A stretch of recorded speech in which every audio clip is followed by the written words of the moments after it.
और मैं आगे की कार्रवाई के लिए हमारे national working committee member Abdul हनन साहब को दावत देता हूं कि वह अपने खलायत पेश करें। जिंदाबाद जिंदाबाद जिंदाबाद जिंदाबाद।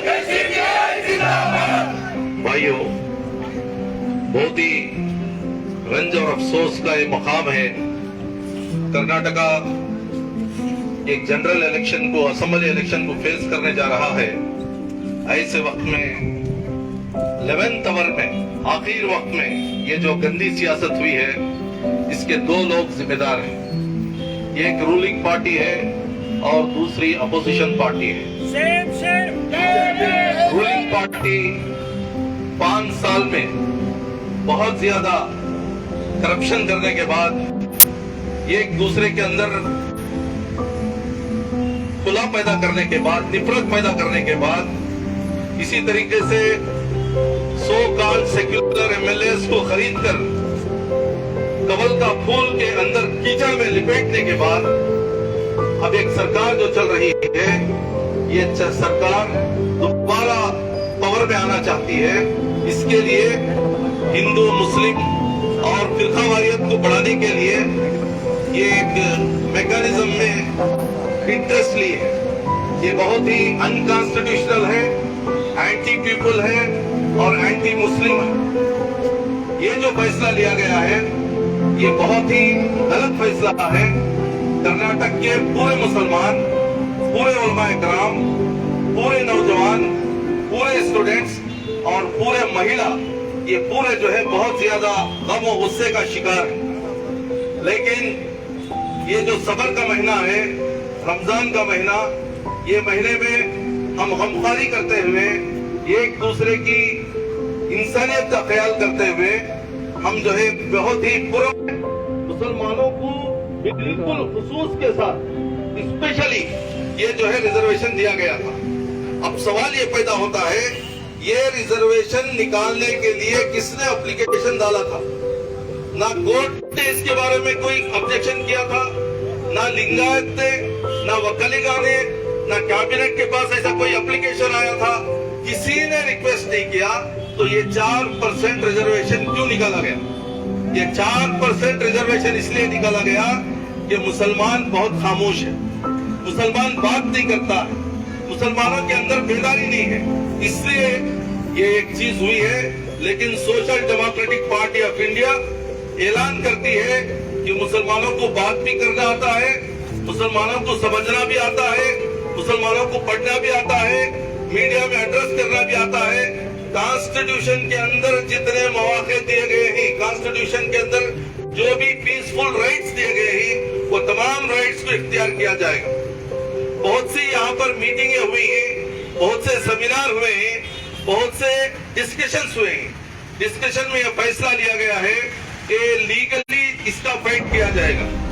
लीगली फाइट करने के लिए एडवोकेट्स की जरूरत पड़ती है, फॉर्मेलिटीज की जरूरत पड़ती है, जजेस की जरूरत पड़ती है, कोर्ट प्रोसीडिंग्स की जरूरत पड़ती है। लेकिन मेरा सवाल हमारे सो कॉल्ड सेक्युलर रिप्रेजेंटेटिव्स के बारे में है, आपकी क्या जिम्मेदारी है? अगर पूरा मामला कोर्ट ही से हल होना था तो आपको एमएलए, एमपी बनाने की क्या जरूरत थी? Social democratic party of India बड़ी जिम्मेदारी के साथ एक एक का नाम लिए बगैर वो रिप्रेजेंटेटिव से सवाल करता है कि तुम्हारा रिप्रेजेंटेशन कहाँ है? तुम एक रूम में जाके बैठते हो और टी पार्टी की तरह बैठकर एक फोटो देकर के कहते हैं कि हम विचार कर रहे हैं। आपके विचार का आउटपुट क्या है? जितने भी मीटिंग अब तक हुए हैं उसका आउटपुट क्या है? यहाँ पर एजुकेशन का माना हमारे जो भी जवाब हैं वो तमाम चीजों का ख्याल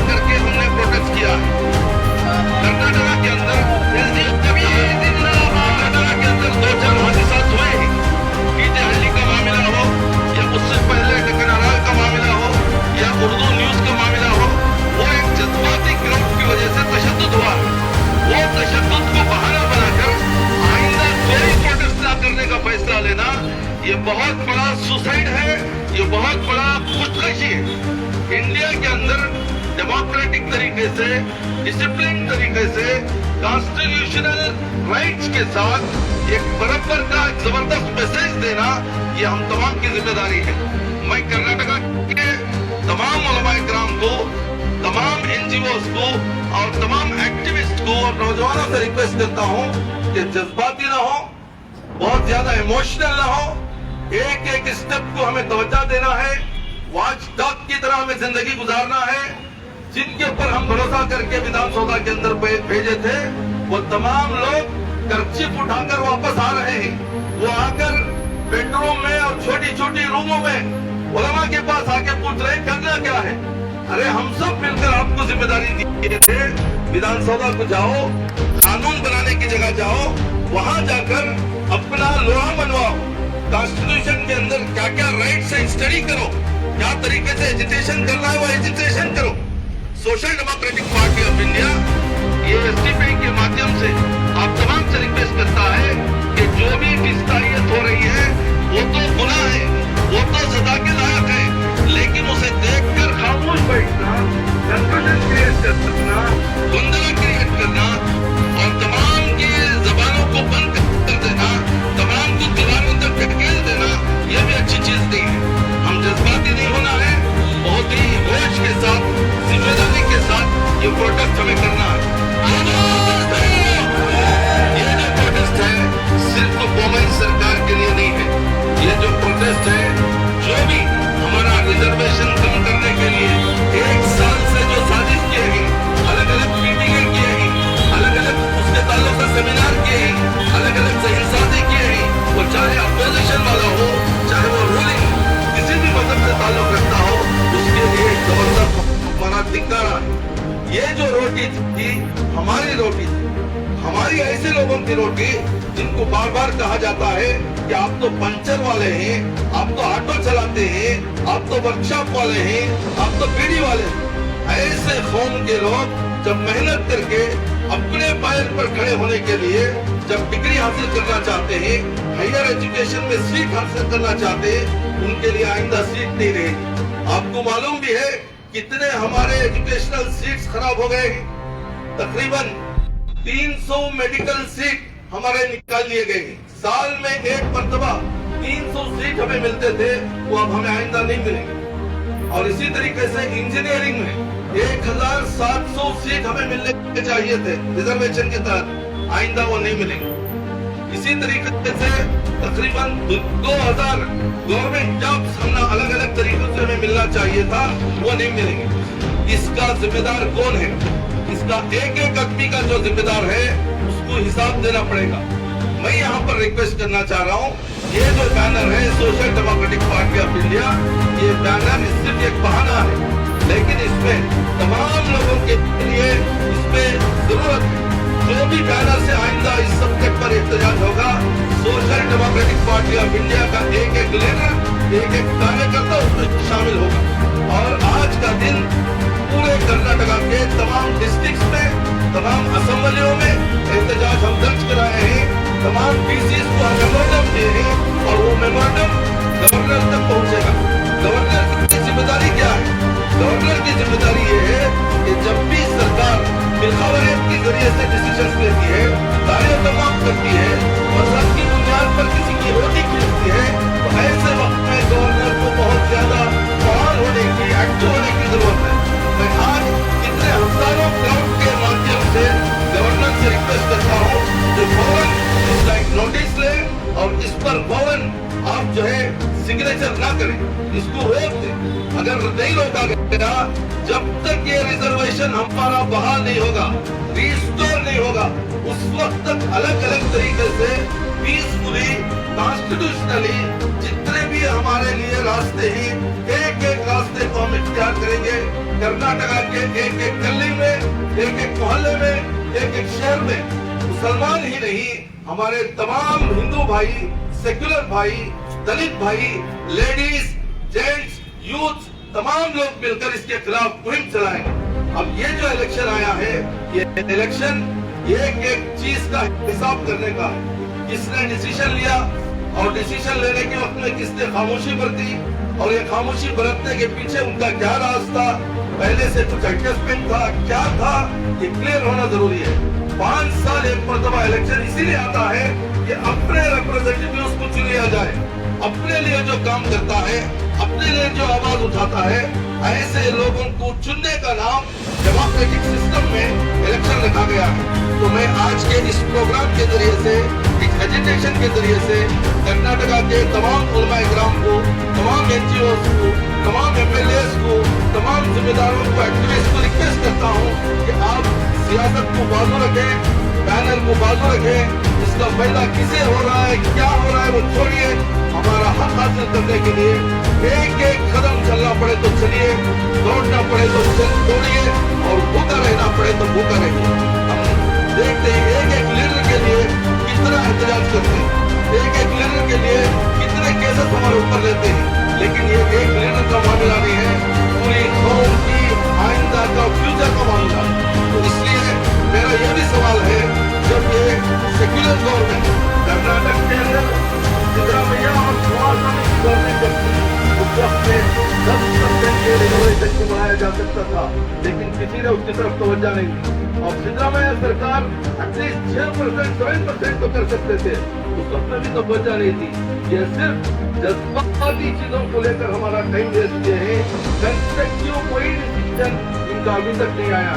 तो social democratic party of India तमाम कर्नाटका की अवाम की जानिब से गवर्नर से रिक्वेस्ट करता है कि फौरन इसका नोटिस लिया जाए और आइंदा बहुत बड़े एहतजाज से पहले ये वापस लिया जाए। शुक्रिया। शुक्रिया जनाब अब्दुल हनान साहब।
डेमोक्रेटिक पार्टी ऑफ इंडिया के state working committee member MK मित्री साहब को दावत देता हूं कि वह अपने तासुरात पेश करें।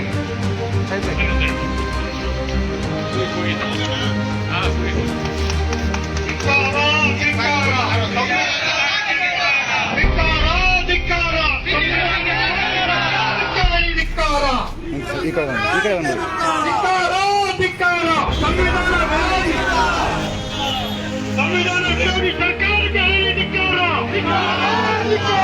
संविधान विरोधी बीजेपी सरकार के धिक्कार, मुस्लिम विरोधी सरकार के धिक्कार, दलित विरोधी सरकार के धिक्कार, अंबेडकर विरोधी सरकार के धिक्कार, बहुजन विरोधी सरकार के धिक्कार, सरकार के धिक्कार।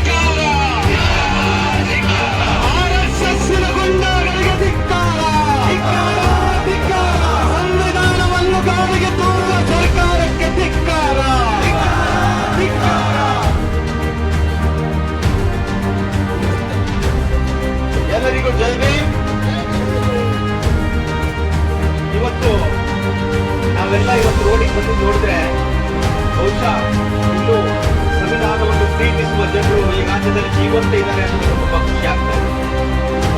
ಯಾರ್ಯಾರು ಯಾವ್ಯಾವ ಊರಲ್ಲಿ ಎಲ್ಲೆಲ್ಲಿ ಯಾವ ಮೂಲೆಯಲ್ಲಿ ಪ್ರೊಟೆಸ್ಟ್ ಮಾಡ್ತಾ ಇದ್ದಾರೆ, ಪ್ರತಿಭಟನೆ ಮಾಡ್ತಾ ಇದ್ದಾರೆ, ತಮ್ಮ ಪ್ರೆಸೆನ್ಸ್ ಅನ್ನ ಫೀಲ್ಡ್ ಅಲ್ಲಿ ತೋರಿಸ್ತಾ ಇದ್ದಾರೆ, ಅವರೆಲ್ಲರಿಗೂ ಕೂಡ ಕ್ರಾಂತಿಕಾರಿ ಜೈ ಭೀಮ್, ಜೈ ಭೀಮ್, ಜೈ ಭೀಮ್.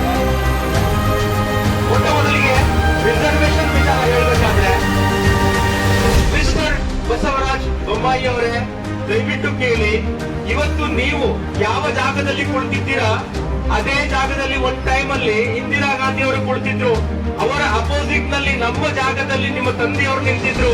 ಇದೇ ರೀತಿ ಆಗಿನ ಕಾಲದಲ್ಲಿ ಇರುವಂತಹ ಆ ಸರ್ವಾಧಿಕಾರಿಗಳ ವಿರುದ್ಧ ಯಾವ ರೀತಿ ನಿಮ್ಮ ತಂದೆ ಹೋರಾಟ ಮಾಡಿದ್ರು, ಇವತ್ತು ನಾವು ಹೋರಾಟ ಮಾಡ್ತಾ ಇದ್ದೇವೆ.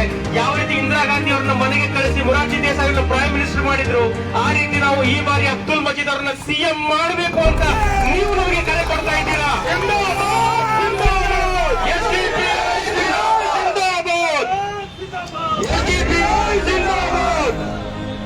ತುಂಬಾ ಒಳ್ಳೆ ವಿಚಾರ. ಮೊದಲು ಅರ್ಥ ಮಾಡ್ಕೊಳ್ಳಿ, ನೀವು ಸರ್ವಾಧಿಕಾರಿಗಳು ಈ ದೇಶದ ಮಟ್ಟಿಗೆ ಸೆಟ್ ಆಗಲ್ಲ ಸ್ವಾಮಿ. ಈ ದೇಶಕ್ಕೆ ಈ ಮಟ್ಟಿಗೆ ಸೆಟ್ ಆಗೋದು ಪ್ರಜಾಪ್ರಭುತ್ವ. ಅರ್ಥಕೊಂಡು ನೀವು ಇಲ್ಲಿ ಜೀವನ ಮಾಡಿದ್ರೆ ಮತ್ತೆ ಅಧಿಕಾರಕ್ಕೆ ಬರ್ಬೋದು, ಇಲ್ಲ ಅಂದ್ರೆ ನೀವು ನಿರ್ನಾಮಾಗಿ ಹೋಗ್ತೀರಾ. ಯಾಕಂದ್ರೆ ಈ ಮಣ್ಣಿನ ಕೂಡ ಪೌತ್ರಮಯ ಕೂಡ ನೆನಪಿರ್ಲಿ. ಎರಡನೇ ವಿಚಾರ, ಈ ಮೀಸಲಾತಿ ಯಾವುದನ್ನು ನೀವು ತೆಗಿಬೇಕು ಅಂತ ಕೈ ಹಾಕಿದ್ದೀರಲ್ವಾ, ಈ ಮೀಸಲಾತಿ ಕೊಟ್ಟಿದ್ದು ಕರ್ನಾಟಕ ಸರ್ಕಾರ ಬರುವುದಕ್ಕಿಂತ ಮುಂಚೆ ಮೈಸೂರು ಸಂಸ್ಥಾನ ಇರಬೇಕಾದ್ರೆ ಈ ಮಣ್ಣಿನ ನಿಜವಾದ ಒಡೆಯರು ನಾಲ್ವಡಿ ಕೃಷ್ಣರಾಜ ಒಡೆಯರು ಒಂದು ಕಮಿಷನ್ ಅನ್ನ ರಚಿಸಿ, ಆ ಕಮಿಷನ್ ಮೂಲಕ ಒಂದು ತಮ್ಮದೇ ಆದಂತಹ ಡಿಟೇಲ್ಡ್ ಒಂದು ಸರ್ವೆ, ಒಂದು ರಿಪೋರ್ಟ್, ಒಂದು ಗ್ರೌಂಡ್ ಲೆವೆಲ್ ರಿಯಾಲಿಟಿಯನ್ನ ಒಂದು ಫ್ಯಾಕ್ಟ್ ಚೆಕ್ ಕಮಿಟಿಯನ್ನು ರಚನೆ ಮಾಡಿ ಡಿಟೇಲ್ ಆಗಿ ಒಂದು ವರದಿಯನ್ನು ತೆಗೆದುಕೊಂಡು ಅವಾಗ ಅವರಿಗೆ ಒಂದು ರಿಸರ್ವೇಶನ್ ಮುಸಲ್ಮಾನರಿಗೆ ಕೊಟ್ಟಿದ್ರು. ಹಾಗಾಗಿ ನಿಮ್ಮ ಸರ್ಕಾರ ಬರುವುದಕ್ಕಿಂತ ಮುಂಚೆ, ಈ ದೇಶ ಸ್ವತಂತ್ರ ಆಗುವುದಕ್ಕಿಂತ ಮುಂಚೆ ಮುಸಲ್ಮಾನರಿಗೆ ರಿಸರ್ವೇಶನ್ ಈ ಮಣ್ಣಿನಲ್ಲಿ ಕೊಡಲಾಗಿದೆ. ಅದನ್ನು ನಾವು ಮೊದಲು ಅರ್ಥ ಮಾಡ್ಕೊಳ್ಬೇಕು. ಎರಡನೇ ವಿಚಾರ, ಮೀಸಲಾತಿ ಅಂತ ಬಂದಾಗ ಸುಪ್ರೀಂ ಕೋರ್ಟ್ ಜಡ್ಜ್ಮೆಂಟ್ ಏನಾಗಿದೆ, ಧರ್ಮದ ಆಧಾರದ ಮೇಲೆ ಮೀಸಲಾತಿ ಕೊಡಬಾರದು ಅಂತ. ಅವಾಗಲೂ ಕೂಡ ಈ ಮೀಸಲಾತಿ ಕಂಟಿನ್ಯೂ ಆಗಿರೋದಕ್ಕೆ ಒಂದು ಕಾರಣ ಇದೆ, ಅದನ್ನ ದಯವಿಟ್ಟು ಎಲ್ಲರೂ ಅರ್ಥ ಮಾಡಿಕೊಳ್ಬೇಕು. ಆ ಕಾರಣ ಏನಪ್ಪಾ ಅಂತಂದ್ರೆ, ಮುಸಲ್ಮಾನರಿಗೆ ಕರ್ನಾಟಕದಲ್ಲಿ ಧರ್ಮದ ಆಧಾರದ ಮೇಲೆ ಮೀಸಲಾತಿ ಕೊಟ್ಟಿರಲಿಲ್ಲ. ಅದಕ್ಕೆ ಸಾಕಷ್ಟು ಆಯೋಗಗಳ ಒಂದು ತಮ್ಮದೇ ಆದಂತಹ ವರದಿಗಳ ಮುಖಾಂತರ